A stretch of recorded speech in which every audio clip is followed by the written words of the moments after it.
Hello, you're on the Male Storytelling channel. Have a comfortable seat, and here we go.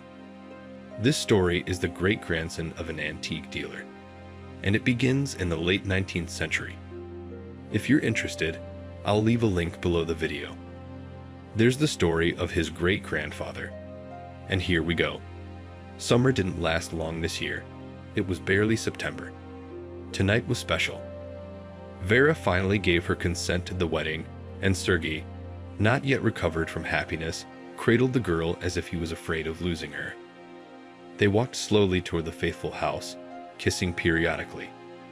Sergei's parents had been waiting for this moment for a long time. Both had long passed their 50s, and they really wanted to see their youngest son happy. Sergei understood his father and mother. Unhappiness enveloped their family. Almost 10 years ago, their oldest son, Sergei's brother, Yura, disappeared. He left home after a big fight with his parents. Sergei didn't remember the moment well. They were 9 years apart in age. But he knew that his parents had been looking for Yura for a long time, but to no avail. After a while, he was pronounced dead, and the search stopped. But Sergei knew that his mother continued to wait for her eldest son. The lovers went into the courtyard where Vera lived. They stood kissing in the drizzling rain for a long time. Sergei could not tear himself away from his beloved girl and force himself to go home. "Hey, look at that Trump chick." Almost right above his ear, a loud voice boomed. Sergei turned around. There were 3 guys standing nearby, laughing mockingly. "Listen, goat, throw your nerd, and come with us." One of the guys grabbed Faith by the hand. "I give you my word that you will not sleep all night." The mocking voice rang out again. Vera tried to pull her arm out, but the bastard held her tight. "Guys, let's leave in peace." Sergei tried to reason with the hooligans, but that only added fuel to the fire. "Get out of here." One of the guys slapped him across the face with an open hand. "She's going to love it with us." Sergei saw the 2 men dragging Faith into a nearby car. He, almost without a swing, struck the nearest one in the solar plexus, and when he bent over in pain, with the toe of his boot, nailed him in the jaw. The guy collapsed on the pavement without making a sound. One of the guys dragging Faith to the car tried to kick Sergei, but he stepped to his left and hit his attacker in the neck with his knuckles. There was a loud groan, and the body hit the ground. The 3rd man dropped his Faith and drew his knife. Sergei managed to intercept his hand and wrapped his palm with the knife, sharply upward. There was a distinctive crunch of breaking bones, and the knife fell to the pavement with a clang. Sergei hit the bastard with his knee to the chin, and his body collapsed to the ground, hitting his head on the mound. A siren sounded in the distance. Someone called the police. "Go home. I'll deal with it myself." Sergei kissed Vera and gently pushed her toward the entryway. A police car drove by, flashing its blue beacon. Despite the fact that the sun had already passed noon, and as if unwillingly, slowly slid down to the horizon, the heat did not become less. Southern summer was in full swing. I stood at the top of the miraculously surviving tower, looking through binoculars at the ruins. Despite the sand, I could still see the streets, the remains of buildings, so I could try to find what I had come here for. Lately, after I got out of the army, I've been dealing with antiques. It runs in the family, you might say. It all started with my great-grandfather, and it got to me. Great-grandfather Paul Yurievich Koltsov started this business back in the days of Alexander II.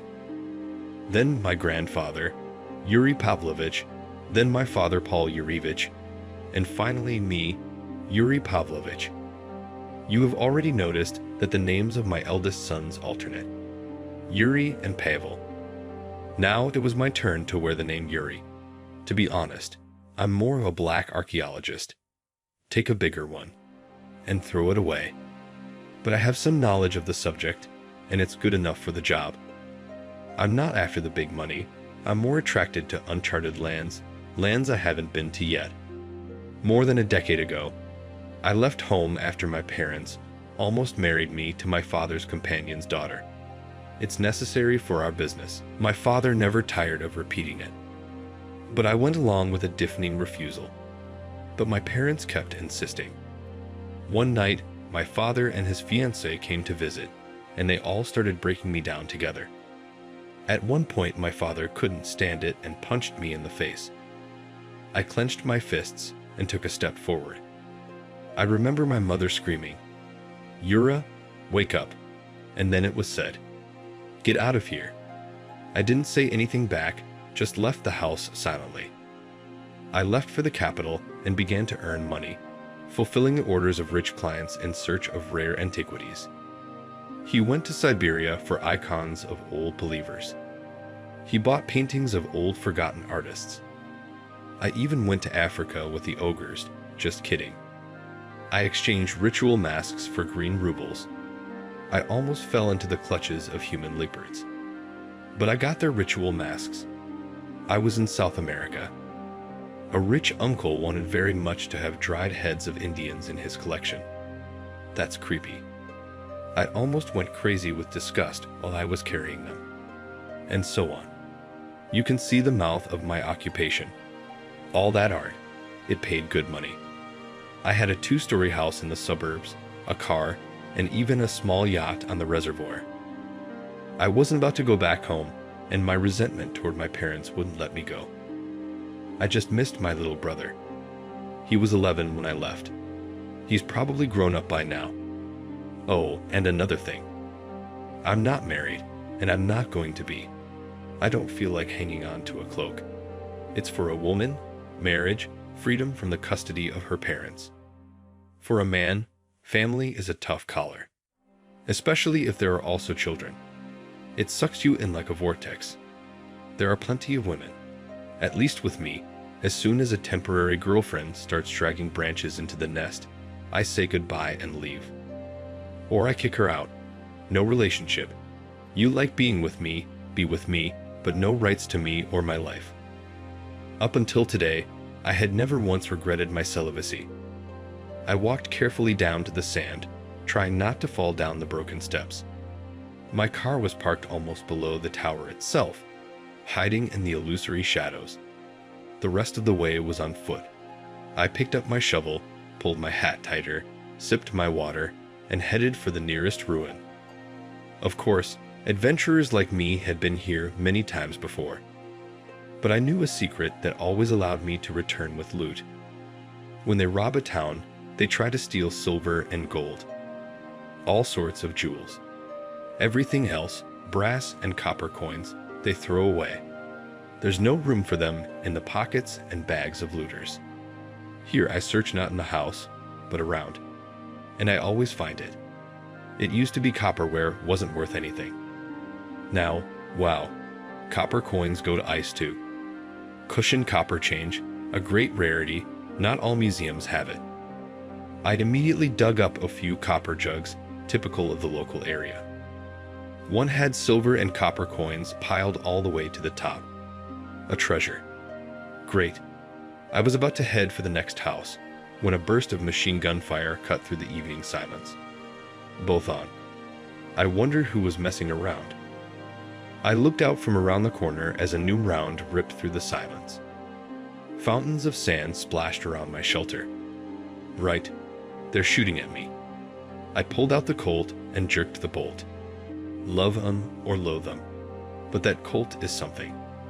A .45 leaves no chance for the enemy. You get a hole as big as your finger. I cautiously crawled over to the other corner and froze. Curiosity killed the cat. The shooter was bound to want to see the fruits of his labor. That's right. I heard someone sneaking across the sand toward me. I saw the barrel of an AKM and the lucky owner himself around the corner. As they say, the desert is the law, the camel is the prosecutor. I pulled the trigger slowly, like in a shooting gallery, and the heavy bullet flew instantly into the unknown shooter's left temple. That was it. I waited for the echo to settle, and cautiously crawled over to the dead man. It was nothing. We've seen bigger dead men. I lay there for a while longer. If there was more than one shooter, a second character would show up. But no one. I went through my clothes. Nothing. All right. Vultures. They don't look, they take. I looked at my booty and decided that was enough. There's good money to be made off this stuff. No more tempting fate. It's too hot, and I don't like heat. I dug my colleague into the sand, threw the bag I had scooped into the car, and headed for the border. As soon as my cell phone started working, I booked a plane ticket home. At the airport, a fellow local saw me off. I gave him back his car and his gun. We drank almost a bottle of whiskey along the way, and I passed out on the plane. I woke up when the plane's landing gear hit the runway. As soon as the plane came to a stop, people were scurrying about, luggage compartment lids slamming shut. People quickly dressed and lined up. I waited until the cabin was nearly empty, grabbed my bag, and headed for the exit.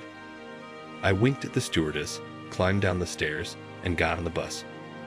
I went through border control, got my luggage, and went for a cup of coffee. I went to get a cup of coffee and a hangover at the same time. When I settled at a corner table and began to savor whiskey and ald, out of the corner of my eye, I caught someone's gaze. After a few moments at my table stopped an unfamiliar man. "Hello. Your name is Yuri?" "Yuri Pavlovich." My fur stood on end. Who is this? What does he want from me? Where to go? But out loud I said, "Let's say it means something to you, doesn't it? Don't you remember me? I lived in your building, the apartment above you." "Konstantin." "I remember something." "Yes, you used to come and visit me and my brother sometimes," he said cheerfully.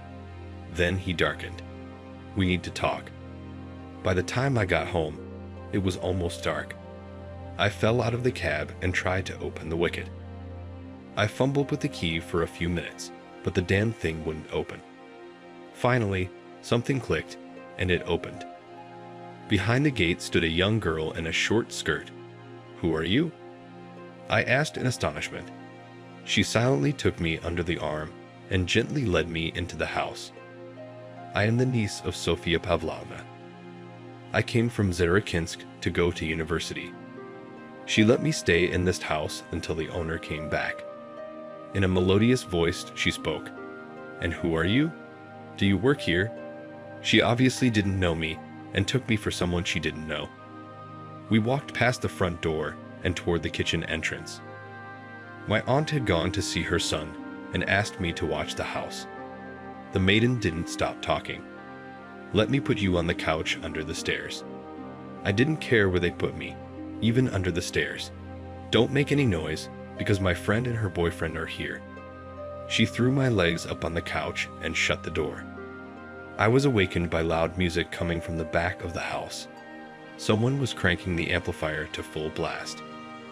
I looked at my watch. It was 3:30 in the morning.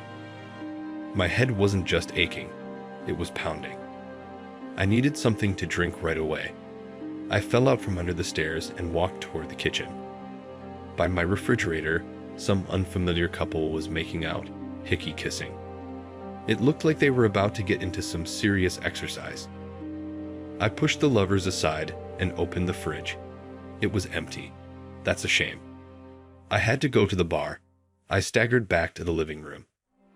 I saw a surreal picture. On my favorite antique sofa, young men were making the amour of Detroit come to life.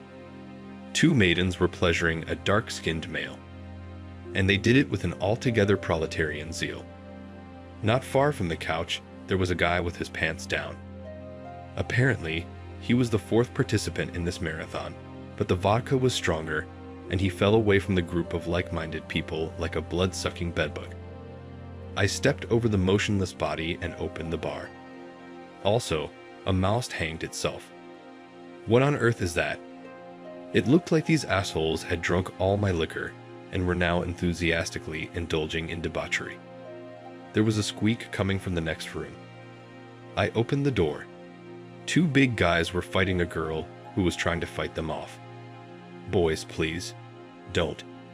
The girl tried to convince the guys, but she was not good at it. But they, fired up by the available female body and alcohol, eagerly wanted to continue the fun. In the crying girl, I recognized an acquaintance of mine who had put me to bed. She seemed to be talking about a friend and a friend. Then where did all these freaks come from? Honestly, it's not my problem. I made this mess, so I'll take it up with a spoonful of my own money. But it was my house, and they drank my liquor. I stepped into the room, and with my right hand, I grabbed one of the guy by his pant belt. I didn't admonish anyone. When the guy turned his surprised face toward me, I punched him in the nose with all my might. While he was recovering, I pulled the other one away from the girl. He tried to resist, but a punch to the stomach stifled those attempts. I was fortunate that these majors had long hair. I wrapped it around my arms and almost dragged them out of the house. On the way, I pressed the security call button. When the car pulled up, I added a little to the voluptuary and handed them into safe hands.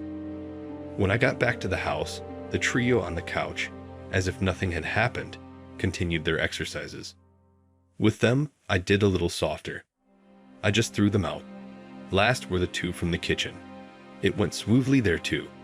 Breathing heavily with excitement, I went into my office. In the wall-mounted safe, I found, after all, a bottle of Irish moonshine.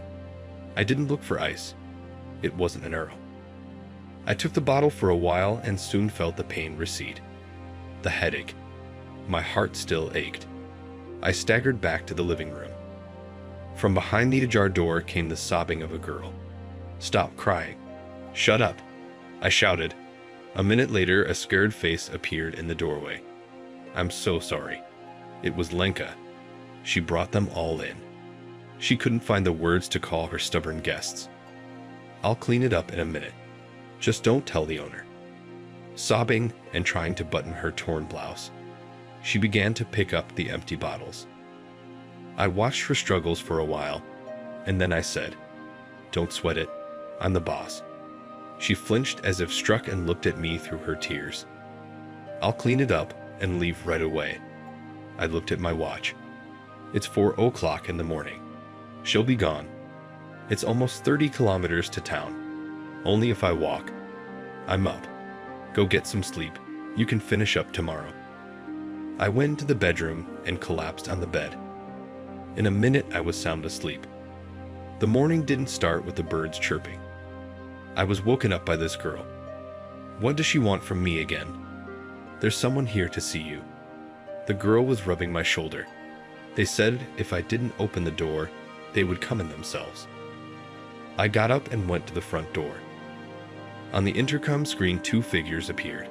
Some guy and an unfamiliar security guard. "What do you want?" I cleared my throat.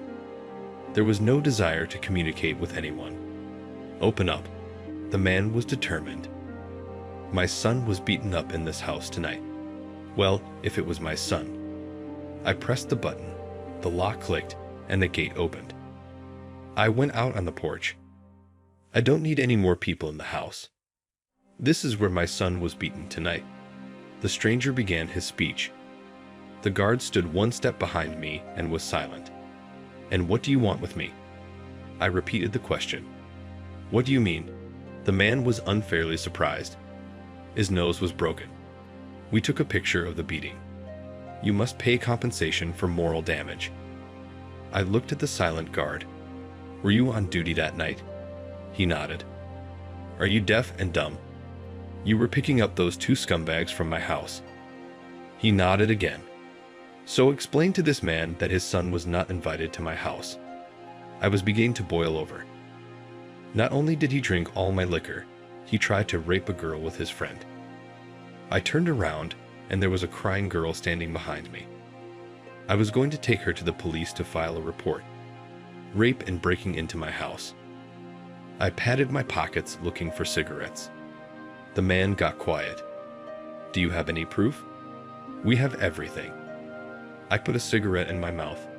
The man stomped on the porch for a minute, then turned and walked quickly out. I closed the door. "What a jerk." I made coffee. The girl whispered, "I'll be right out." I cleaned up. Again, "I'm sorry." I shrugged. The kitchen, indeed, smelled of freshly brewed coffee. I took a sip. It was okay. It tasted good. The girl threw on her sleeveless denim jacket and picked up her bag and headed out. Wait, where do you even live? I took another sip of coffee. I live in General. Well, I'll settle down. She averted her eyes. Clearly, she has nowhere to live. Okay, stay here for now. I'll be leaving soon, so give the keys to your aunt when she gets back. Apparently, the booze had started to soften my brain and really screwed me up. Take any spare guest bedroom. I was quiet for a while, and then I continued, brewing more coffee. I stood in the bathroom and looked at myself in the mirror. Handsome, face wrinkled, gray. The beard, the hair all bunched up. No, it doesn't work like that. I've got to pull myself together. I'm only 30. I look like an old man. Took my shirt off. You could see the scars all at once. The memory of my time in the army. I took a silver spear-shaped talisman, hanging from a leather cord, in my palm. It was left over from my great-grandfather. There was some family legend connected to this talisman. Something about my great-grandfather's relationship with my grandmother. It seems that great-grandfather Paul was a desperate lad in his time, if the young beauty Janka fell in love with him without memory. My great-grandmother. Pavel died in the Civil War. His wife was approached by many people, but she never got together with anyone, and she raised my grandfather's son alone.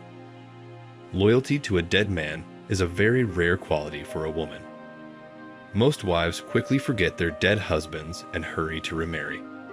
I have only one life, but I pity myself, my beloved, to tears. My grandfather, also Yuri, gave me the talisman. One day, he silently hung it around my neck, a few days before I was sent to the army. Wear it all the time. That's all he said. Grandfather died while I was serving, so it was the last time we ever saw each other.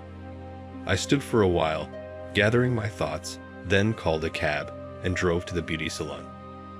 In the evening, I spent a long time going through the documents, then rummaging through the computer, looking for the right information. The case was not easy and through personal, so there was no reason to involve an outsider in it. At about 11 o'clock in the evening, I felt hunger. I went into the kitchen. There, to my surprise, I saw dinner on the table, covered with a clean towel. The guest must have made an effort. I still had not bothered to ask her name. I quickly warmed up the food in the microwave and ate with pleasure. But at least there was some benefit to having a woman in the house. When I returned to the office, on the couch sat this girl. My name is Yura. I finally decided to introduce myself. Nadisha. In turn, melodiously sang the girl. Well, did you get settled in? Yes, thank you. The girl suddenly came close to me and began to stretch my shirt. I was taken aback. Nadisha was standing there, touching me with her breasts. I'd immediately realized that she had nothing under her robe. From the surprise, I lost the ability to resist, and it happened. There was no disappointment. It seemed to me that I, the tired captain of the frigate, an old navigator who, after terrible storms and bloody battles, had finally entered a quiet harbor. In my soul, the tenderness of a tired stranger who had found what he had been searching for all his life was born. In the arms of this practically unfamiliar woman, humble and powerful at the same time, I suddenly realized what they call love, the union of souls and the beating of hearts, not just the closeness of bodies and the entwining of legs. I decided to go to my hometown by car. I packed all the necessary things from the evening, hung my newly bought suit on a coat rack over the door, put on decent clothes, and set off early in the morning. I had almost 600 kilometers to drive.